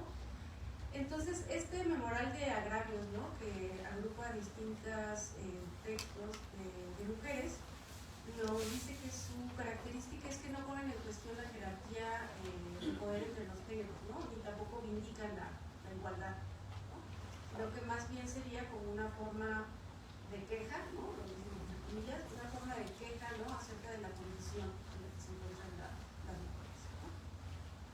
Y el género de vindicación aparece hasta la Ilustración, ¿no? Donde se va a reclamar la igualdad a partir de una irracionalización del poder, ¿no? Del poder patriarcal. ¿Por qué? Porque pues podemos ver que si lo que se proclama es una igualdad en cuanto a los derechos, bueno, pues ¿qué está pasando, no? Con las mujeres ahí no están inscritas. Y en esta forma, ¿no? De identificar los distintos textos, por ejemplo, el memorial de agravios, no se habla de igualdad en los derechos ni en el ejercicio de las funciones, sino que se sigue razonando en términos de la excelencia o de la inferioridad, ¿no? O sea, de cómo las mujeres deberían de ser excelentes, ¿no? En sus labores domésticas. Y pues obviamente van ahí encarnados ciertos criterios éticos, ¿no? Referentes al mérito de las mujeres. Y otra característica que me pareció bastante interesante y que pienso que no se queda en este contexto, sino que pues, sigue presente, se va a referir a esta modestia afectada, ¿no? Que consiste en una autorrepresentación en la literatura de mujeres, que se ve, por ejemplo, en Christine de Pizan, pero también en Sor Juana Inés, ¿no? Por ejemplo, en su carta atenagórica, donde se dirige al obispo de Puebla y le agradece, ¿no? Le agradece por haber publicado su escrito y le dice, ¿no? Obviamente con un tono de su alteza, tal, o sea, que le haya permitido el poder expresarse. Y dentro de este texto, ¿no? Lo que se puede interpretar, lo que nos dice Celia Ross, es que, o sea, en esta frase lo podemos resumir, ¿no? Saber decir y no, saber y decir, ¿no? Se constituyen campos siempre enfrentados en la mujer. ¿Qué quiere decir esto, no? Decir que no se sabe, no saber decir, no decir que se sabe, saber sobre no decir. O sea, sé lo que tengo que decir, pero no sé cómo decirlo, ¿no? Porque siempre he estado en lo privado, ¿no? Entonces no se sabe decir frente al que está arriba, ni en un público, ni etcétera, ¿no? Siempre como en lo privado, ¿no? Y entonces a esta modestia afectada, nos dice Celia Ross, sería como este lo retórico, ¿no? Se inscribe con muchos de los discursos de las mujeres. ¿Qué pasa? Bueno, aquí me voy un poquito más rápido, pero pienso que nos va a llevar a un punto, ¿no? Por ejemplo, la reforma luterana, lo que nos indica Celia Ross, que me parece interesante porque va a dar pie a un texto muy interesante de Nancy Armstrong, que se llama Deseo y ficción doméstica. ¿Por qué? Porque ahí plantea cómo se fue dando este proceso, ¿no? Pues en esta gran revolución, ¿no? Cristiana o del cristianismo, y donde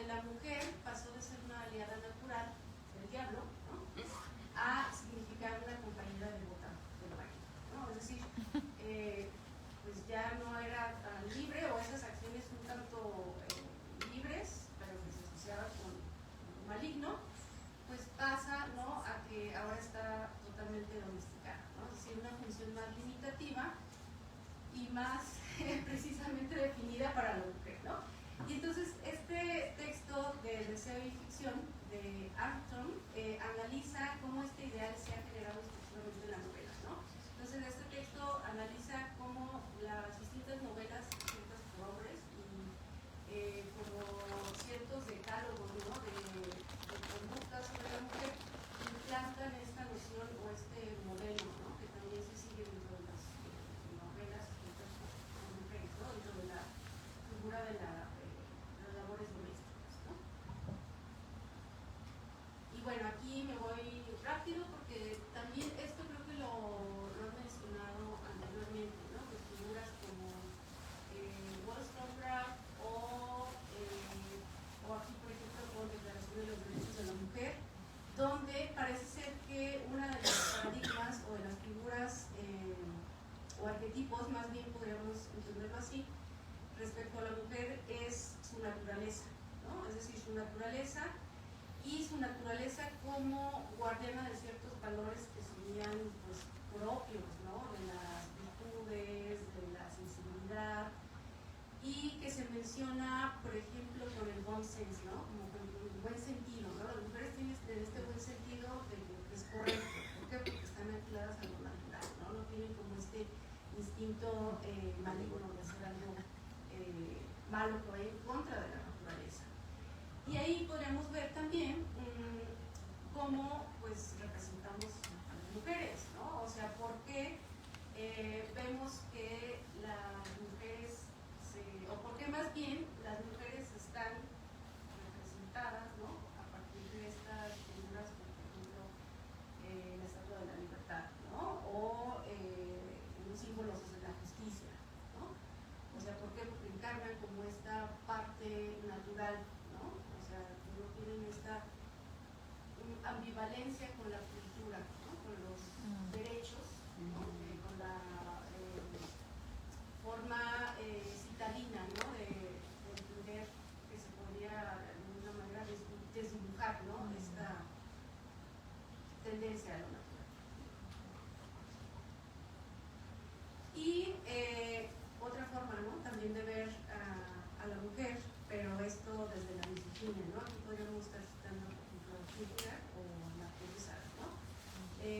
Kierkegaard, si no han leído Diario de un Seductor, pues no lo lean. Evítense la Porque lo que experiencia. hace pues es una misoginia romántica, ¿no? O sea, es expresar como un ideal, ¿no? Pero no un ideal tan solo sexual, sino como una idea, ¿no? Una idea de, pues, si me caso, pues ya estoy como vinculado, ¿no? Estoy de alguna manera cooptado por estos cuestiones naturales, ¿no? Y carnales. Entonces, las mujeres mejor dejémoslas a un lado, ¿no? Y obviamente sabemos, ¿no? El Marqués de Sade, una organización o cosificación totalmente.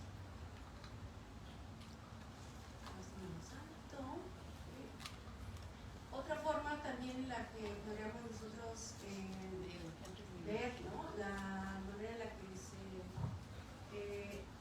vuelve también un arquetipo, ¿no? Las mujeres obviamente desde una utilización sexual, pues podría ser en la política sexual, ¿no? De Miller, con el análisis de algunas obras, por ejemplo, de Miller o de Jane Miller, donde, bueno, pues sería el inicio, ¿no?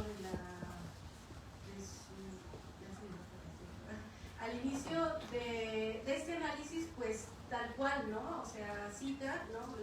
Algunos de estos pasajes y es, digamos que escandaloso, ¿no? Ver cómo, de alguna manera, que nosotros estemos acostumbrados a ver cómo se efectiva el cuerpo de las mujeres, pues en este caso y acompañado con la crítica, pues resalta más, ¿no? También.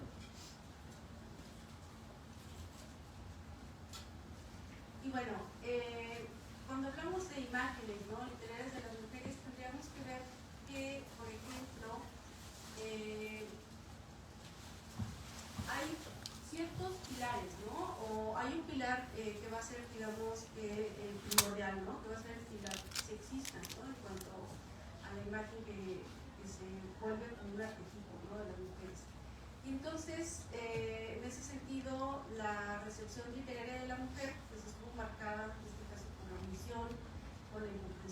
psicológica o por las temáticas de las experiencias femeninas, ¿no? Y podríamos citar algunas obras que pertenecen a este género del Isdrus Roman, que hablan sobre como la evolución, ¿no?, del personaje, ¿no? Una evolución que podría ser moral, que podría ser de éxito, que podría ser de alcanzar ciertos valores, y que si establecemos ahí, por ejemplo, una protagonista, pues al final como que no encaja, ¿no? ¿Por qué? Porque las mujeres no comparten este tipo de ideales, porque están fuera, ¿no? O fuera como de estos criterios, ¿no? De lo que debería de hacer una mujer, o que esos supuestos ideales no están al alcance, ¿no?, de las mujeres.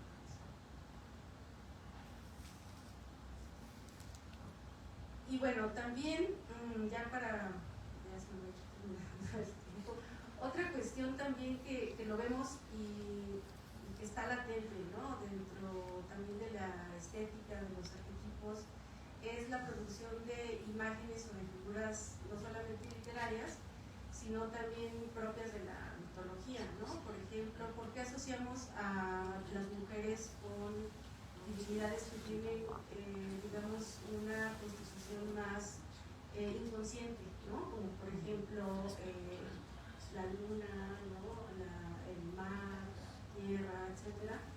Y divinidades en relación con los hombres, por ejemplo, con aquellos artífices, ¿no?, con aquellos creadores, ¿no?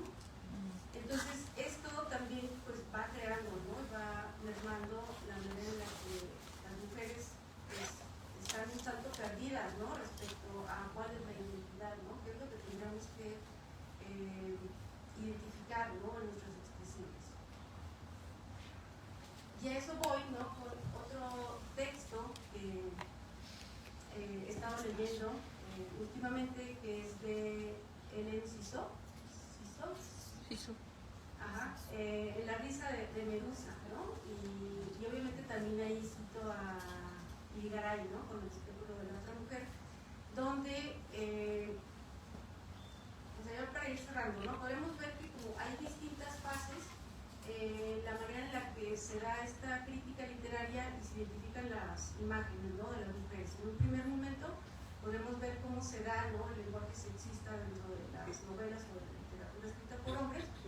Después, cómo es que las mujeres o los roles de los protagonistas en distintas historias pues no encajan, ¿no?, dentro de lo ya establecido, pero ya digamos en otro contexto, por ejemplo con La risa de la Medusa y Irigaray, lo que se busca es pues tal cual, ¿no?, ¿dónde está la mujer?, ¿no? O sea, fuera de ese pensamiento binario y que también está evaluado, y que una de las cuestiones como interesantes es que este binarismo, ¿no?, se centra principalmente en la supremacía del falo, ¿no?, como un orden simbólico, y también en la manera en la que se inscribe el deseo, ¿no?, el deseo como este concepto, ¿no?, que ha sido arrastrado, un concepto inadecuado de apropiación, de posesión, de despojo, y que obviamente dice Cixous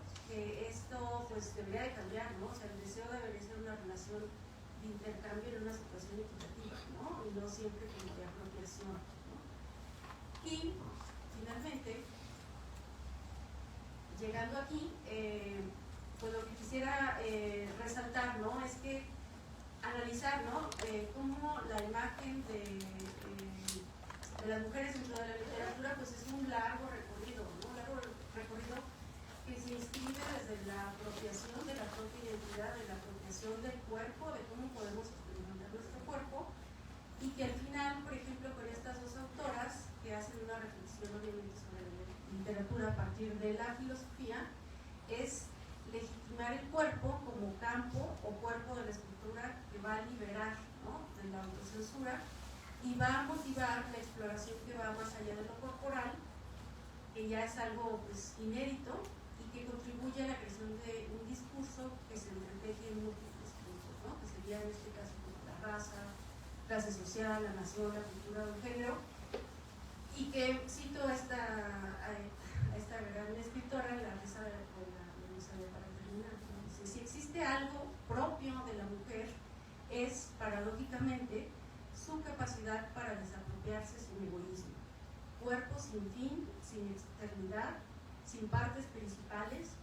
Si ella es una totalidad compuesta de partes que son totalidades, no simples objetos parciales, sino conjunto móvil y cambiante, ilimitado cosmos que Eros recorre sin descanso en un inmenso espacio astral. Y cito, termino con esta cita. Qué fuerte.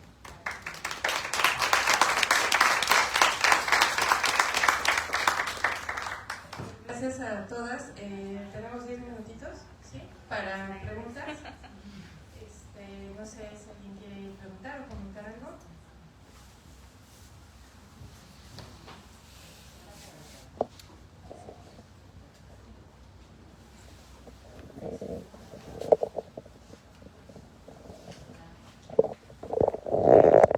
Hola, pues nada, agradecerles.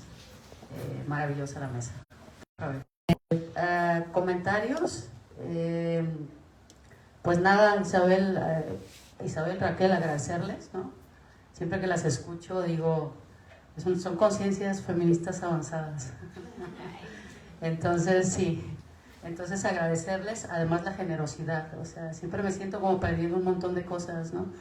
Isabel, un montón de cosas ahí, ¿no? Esas estrategias, esas herramientas que vienes desarrollando, me las llevo todas. O sea, más que hacerte preguntas es como, pues, ¿qué más nos vas a regalar, ¿no? En las próximas ediciones, en las próximas ocasiones. Y más bien decirte, tienes que escribir un libro, tienes que escribir como estas cosas, ¿no? Para que todavía lleguen a más gente. Entonces, pues algo así de esa naturaleza. Las exposiciones de Paola me gustó mucho, ¿no? Esta crítica que haces. No escuché la primera parte, un pedacito de la primera parte de tu intervención, entonces no sé si lo que voy a preguntar ya lo comentaste, pero evidentemente es muy valioso hacer este ejercicio de una crítica a la crítica feminista, ¿no? Es muy, muy valioso rescatar como esos puntos ciegos y esas tensiones que vas ubicando en la obra de estas distintas autoras. Pero, y bueno, aprovechando la presencia de Raquel también, que es especialista en Rosy Braidotti, y un poco metiendo jiribilla ahí. No sé, yo no me he metido tanto con Braidotti, pero algo he leído de Braidotti, ¿no? Entonces, y de Haraway. Entonces, a mí no tengo claro si lo leí así nítidamente o yo concluí esto que les voy a comentar. Pero a mí me parece que hay como una especie de distinción importante entre poshumanismo y transhumanismo, ¿no? Y me parece que Braidotti y Haraway están más en la línea poshumanista, o sea, más bien haciéndole una crítica al transhumanismo, pero no sé qué piensan acerca de esto, ¿no? Porque ciertamente el transhumanismo pues es ese que está en la lógica del progreso, ¿no? De la mejoría tecnológica, científica, etcétera, y que se lleva, o que deja, o que no le importa, o que lo que sea, pues justamente todo lo que decías, ¿no? El tema del sufrimiento, el tema del precio que tiene justamente el colocarse en estas identidades que están en transición, o que son identidades no categorizables, un poco lo que le comentaba yo a Saraí en la mesa pasada, cuáles son los límites, cuáles son los alcances, ¿no? De esas apuestas. Pero no sé qué pienses Paola y qué piense Raquel también, ¿no? Si podemos, porque a mí sí me dio la impresión de que Braidotti, sobre todo Braidotti, sí recupera como esa parte crítica, ¿no? De lo que han supuesto esas identidades híbridas, etcétera, y va incluso a Ansaldúa y va como a todas estas, ¿no? También recuperando esa parte, no sé, como preguntarles eso, abriendo la discusión, abriendo el tema, ¿no? A ver ustedes qué piensan al respecto de eso. Y también Paola, no sé qué tanto valga la pena, bueno, sí, esta parte del ejercicio de hago una crítica sobre estas posiciones, pero por ejemplo, lo que le comentaba a Saraí en la mesa pasada es que me parece que Ansaldúa sí hace ese ejercicio, ¿no? De decir, la identidad fronteriza y el no lugar cuesta esto, ¿no? Y me ha costado esto, ¿no? Entonces esa parte, ¿no? Del padecimiento, esa parte del sufrimiento que implica y tal, que hace que no sea fácilmente percibido eso como una especie de exaltación de las identidades híbridas, ¿no? Pero también la otra parte de recuperar lo que hay de potencial transformador y de potencial justamente transitando hacia las utopías en ese tipo de hibridajes y en ese tipo de mezclas, ¿no? No sé qué piensan al respecto, esa sería mi inquietud. Bueno, se me hace muy interesante que haya derivado en esto, porque justo mi intención también era desde el título un poco es generar esa polémica, porque siento que son, sí, justamente lo que señalas es verdad, o sea, hay una postura crítica del poshumanismo y justamente que señala el transhumanismo, o sea, como un peligro, ¿no? Pero yo lo que quería, que luego por el tiempo a lo mejor no logré así como aterrizarlo, era decir que pues que tenemos el peligro o corremos el peligro de que esos discursos se coopten por el capitalismo, sobre todo por ciertos intereses, ¿no? Como de embellecer ciertas cosas, de estetizar ciertas cosas que terminan volviéndolas violentas, como disfrazadas de feminismo. Siento que ahorita, al menos yo lo he vivido, ¿no? Personalmente, por mi corporalidad, sí, me ha tocado que me digan como de, ay, eres trans, ¿verdad? O sea, asumiendo. O, ¿cómo te hablo? Me refiero a ti como, y yo digo, pues, soy mujer, o sea, aunque te cueste trabajo reconocerlo, soy una mujer y no estoy en contra de otras formas o de otras identidades, pero sí siento que hay como un robo, por ejemplo, de estas ideas, de estos pensamientos, de estas autoras que mencioné, a conveniencia, o sea, como un uso de, es que ellas dijeron tal cosa. Entonces, por ejemplo, con Braidotti, o sea, a mí me parece que sí, el asunto como de, pues de que al final de cuentas habla desde cierto contexto y que se utiliza como de cierta forma, ¿no? Para embellecer ciertos contextos, pero que yo pienso que hay un peligro, sino que creo que las feministas sí lo vemos, pero muchas veces como que también lo usan en contra nuestro, así como, pero si lees a tal autor, entonces ¿por qué estás diciendo que tenemos que, por ejemplo, mencionar a las mujeres, ¿no? Ahorita yo hasta siento, así como nos pasaba con el concepto de indígena, de indigenismo, que luego muchas veces no lo mencionábamos porque era como de, es que ¿cómo lo estoy diciendo? Ahorita pasa igual, ¿no? O sea, como que decir mujer en un contexto académico luego es, entonces estás pasando por encima de las otras identidades. Cuando dices, pues no, pero sí pues es importante reconocer o nombrar esto que nos ha costado como tanto nombrar. Entonces sí quería como aclarar que no descalifico a estas autoras, pero sí que se puedan cooptar o que se puedan como que utilizar para justificar ciertas cosas. Por ejemplo, lo que les decía de mis palabras a Viktor Frankl, me parece muy poderosa la imagen de pensarse como monstrua, ¿no? O sea, como pensarse como que vamos a usar esa rabia para pues hacerle frente al mundo, pero lo que me parece peligroso es que se disfrace como el hecho de decir, entonces si yo siento que pasaron por encima de algo que me pertenece o que me quitaron algo a lo que tengo derecho, pues yo lo voy a tomar, o sea, no importa si es con violencia o como sea, que siento que es lo que pasa con los incels. Y hasta me traje así como una réplica pensando en este concepto de incel y femcel, que no son lo mismo, pero que socialmente dices, es el equivalente. Si hay incel, hay femcel, es lo mismo, y no, es abismalmente distinto. O sea, un incel es ese hombre que siente que porque lo rechazaron, porque no lo quieren, de destruir sus sentimientos y tienen derecho de manifestarse de forma violenta. Y una femcel creo que justamente es una mujer que a partir de la defensa personal se protege de ser violada, de ser agredida, pero es muy diferente la aplicación.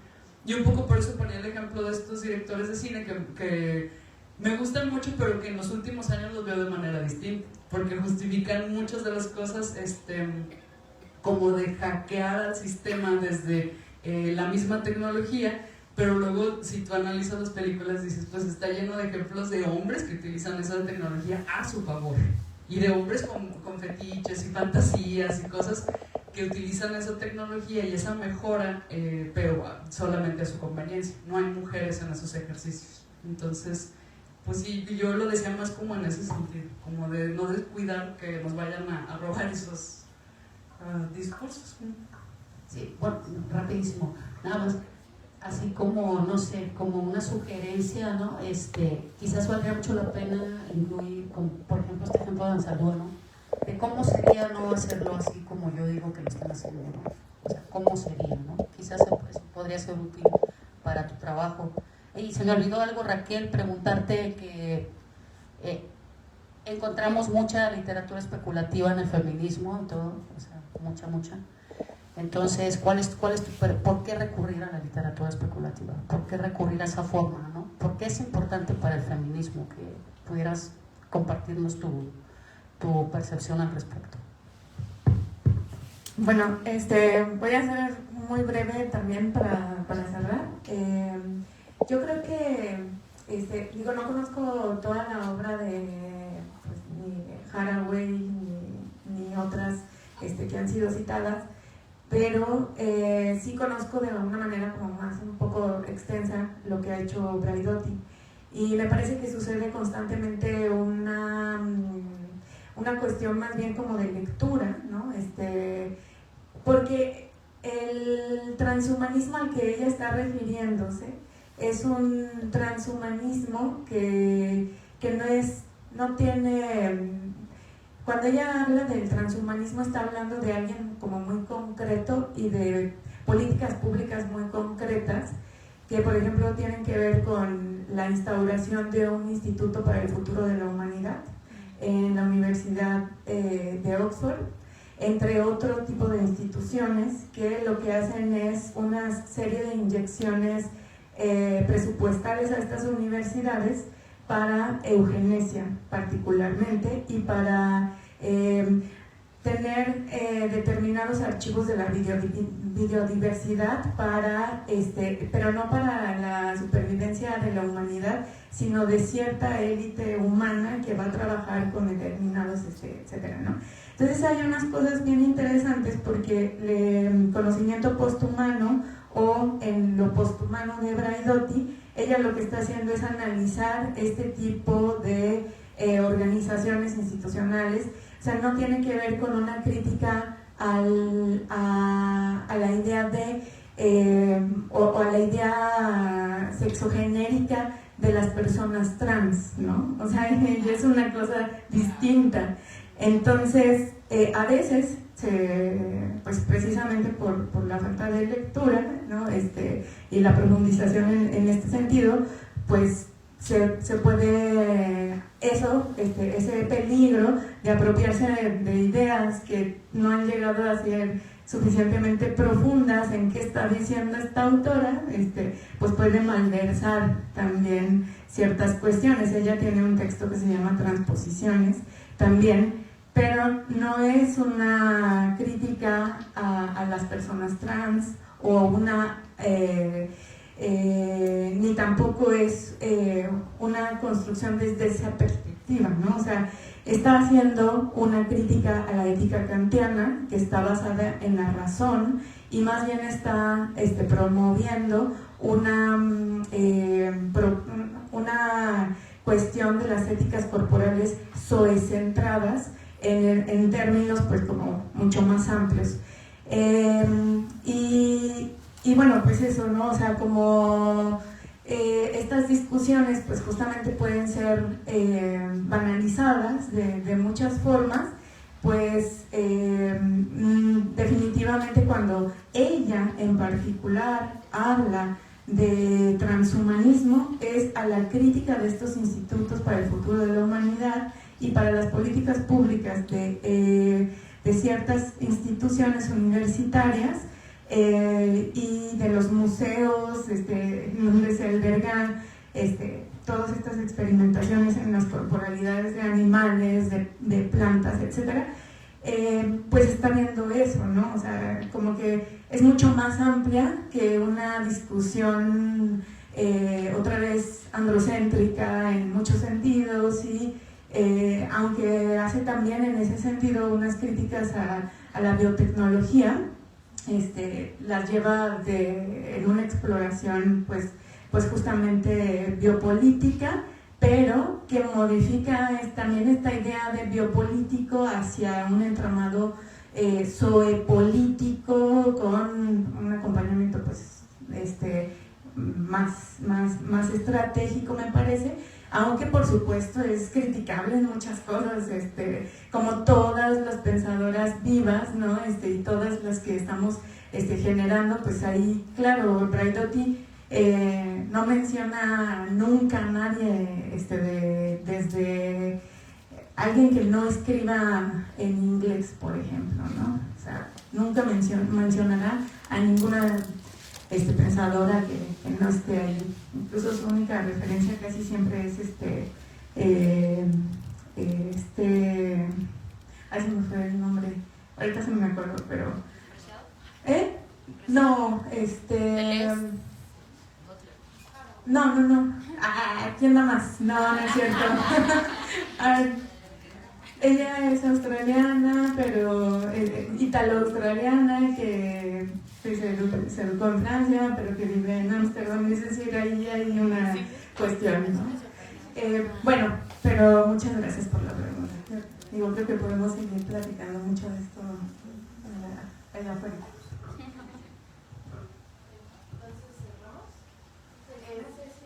¿Hay otro comentario o pregunta?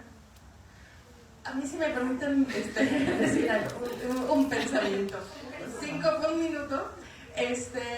Creo que también tenemos como hábitus de pedirle coherencia a los autores, a las autoras, a los autores. Pero esta coherencia hace del discurso también como un discurso cerrado, ¿no? En donde todo tiene que estar resuelto. Y que por eso le exigimos pues a quien estamos leyendo que todo lo resuelva, y sí hay que pedir coherencia, sobre todo una coherencia ética, ¿no? En su práctica ética, en su práctica moral. Creo que eso es bien importante porque tenemos no sé, se me ocurre un Wittgenstein, ¿no? Que pues era un violento, ya, ¿no? Ahí me voy a quedar. Entonces, tenemos como esta práctica todavía, ¿no?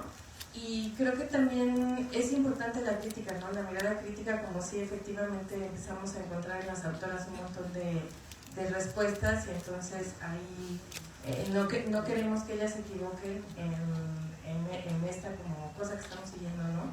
Del feminismo, etcétera, no sé.